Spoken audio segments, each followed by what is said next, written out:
আমেরিকাকে খুশি করার জন্য, আমেরিকার সাথে বিরোধ করার জন্য সরকার মূলত দুর্নীতির বিরুদ্ধে কিছু কথা বলছে, গরম গরম কথা বলছে, না হলে এটা বলতো না। কুখ্যাত জেনারেল আজিজের উপরে নিষেধাজ্ঞা দিল, তখন সরকারের কানে পানি গেছে, তারা বুঝেছে না ব্যবস্থা এখন নেওয়া লাগে। কারণ আমেরিকা কিছু শর্ত দিয়েছে, তোমরা যদি ব্যবসার পরিবেশ উন্নতির ক্ষেত্রে দুর্নীতির প্রতিবন্ধকতা দূর না করো, এই লোকগুলো তোমাদের দুর্নীতির সবচেয়ে বড় সিন্ডিকেট তৈরি করেছিল, দুর্নীতিকে বিস্তার করতে করেছে, তাদের বিরুদ্ধে ব্যবস্থা নিতে হবে। ভারতে কে ক্ষমতা আসলো, কে গেল, এইটার দিকে মাথা না ঘামাইয়া আমরা যারা গণতন্ত্রের জন্য, সুষ্ঠু নির্বাচনের জন্য আন্দোলন করছি, আমাদের দৃষ্টি জনগণের দিকে থাকতে হবে।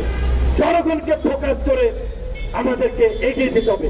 বিদেশিরা তাদের স্বার্থের জন্য দেন দরবার করবে, বিদেশিদের সাথে আমরা বিরোধী দল কিছু দিয়ে পারবো না, কারণ আমরা ক্ষমতায় নেই। সেই ভদ্রলোকের কথা উঠে এসেছে, একজনের নাম, তিনি বাংলাদেশি বংশোদ্ভূত একজন লোক, তিনি ওইখানের কিছু দুর্নীতিবাজ মন্ত্রী এবং কর্মকর্তাকে ঘুষ টাকা পয়সা দিয়ে তিনি ম্যানেজ করেছেন, একটা সিন্ডিকেট তৈরি করেছেন। সরকার যদি এটা বুঝাই বলতো যে ভাই এর মাধ্যমে শ্রমিকরা প্রতারিত হবে, আমাদের শ্রমবাজার ক্ষতিগ্রস্ত হবে, তোমরা যদি সরকার শ্রমিক নাও, আমরা সরকারি ভাবে তোমাদেরকে যে সমস্ত ভালো এজেন্সি আমরা লিস্ট দেবো, তাদের কাছ থেকে নিতে হবে, তাহলে কিন্তু আর এই সিন্ডিকেটটা হতো না। মধ্যপ্রাচ্যের শ্রমবাজার, মধ্যপ্রাচ্যের সব কয়েকটা দেশে বাংলাদেশে আলেমদের খুব সম্মান, ইমামদের খুব সমীহ করে তারা, বাংলাদেশ থেকে তারা ইমাম নিতে চায়, কিন্তু এই দুর্নীতি, লুটপাট, এই সিন্ডিকেটের কারণে আজকে মধ্যপ্রাচ্যের শ্রমবাজারও আমরা হারাচ্ছি। মধ্যপ্রাচ্যের প্রত্যেকটি দেশে ভারত থেকে আলু, পটল, ঝিঙে, কাঁচামরিচ, মূলা, করলা চাই।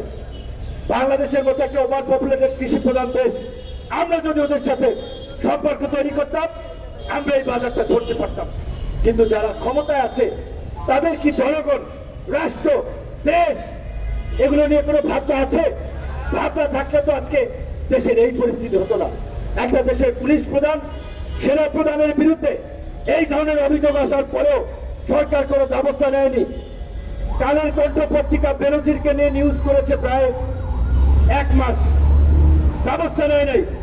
যখন আমেরিকা দুর্নীতির জন্য কুখ্যাত জেনারেল আজিজের উপরে নিষেধাজ্ঞা দিল, তখন সরকারের কানে পানি গেছে, তারা বুঝেছে না ব্যবস্থা এখন নেওয়া লাগে। কারণ আমেরিকা কিছু শর্ত দিয়েছে, তোমরা যদি ব্যবসার পরিবেশ উন্নতির ক্ষেত্রে দুর্নীতির প্রতিবন্ধকতা দূর না করো, এই লোকগুলো তোমাদের দুর্নীতির সবচেয়ে বড় সিন্ডিকেট তৈরি করেছিল, দুর্নীতিকে বিস্তার করতে করেছে, তাদের বিরুদ্ধে ব্যবস্থা নিতে হবে।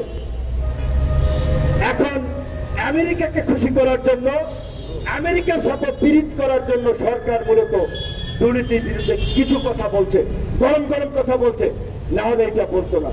তো কাজী আমি এই কথাটি বলে আপনাদের জনগণকে, রাজনৈতিক দলের নেতৃবৃন্দকে বলতে চাই, আমেরিকা, ইউরোপ, ভারতে কে ক্ষমতা আসলো, কে গেল, এইটার দিকে মাথা না ঘামাইয়া আমরা যারা গণতন্ত্রের জন্য, সুষ্ঠু নির্বাচনের জন্য আন্দোলন করছি, আমাদের দৃষ্টি জনগণের দিকে থাকতে হবে। জনগণকে ফোকাস করে আমাদেরকে এগিয়ে যেতে হবে। বিদেশিরা তাদের স্বার্থের জন্য দেন দরবার করবে, বিদেশিদের সাথে আমরা বিরোধী দল কিছু দিয়ে পারবো না, কারণ আমরা ক্ষমতায় নেই। কাজেই বিদেশিদের আশায় না থেকে জনগণকে নিয়ে জনগণের দাবিতে রাস্তায় নামতে হবে। আমাদের আজকের এই কথা পরিষ্কার, শ্রমিক অধিকার পরিষদের ভাইরা একেবারেই সরকারের উপকার করার জন্য রাস্তায় নামতে আমি যদি মনে করি, কারণ সরকার তার এমপিদের বিরুদ্ধে ব্যবস্থা নিতে পারতেছে না, পারবে না, নানান ধরনের চাপ। তো শ্রমিক অধিকার এই যে প্রতিবাদ করেছে, এখন অন্তত ব্যবস্থা নেন। আর যদি ব্যবস্থা না নেন, আমরাও দেখে ছাড়বো এই দুর্নীতিবাজদের আশ্রয়, দৌরত্ব কতদূর পর্যন্ত।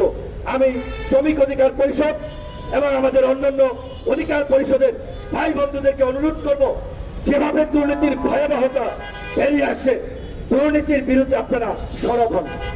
প্রত্যেকটি জেলা উপজেলায় এই দুর্নীতি নিয়ে প্রতিবাদ করুন, মানুষের সামনে তুলে ধরুন, এই লুটেরাদের চেহারা উন্মোচন করুন।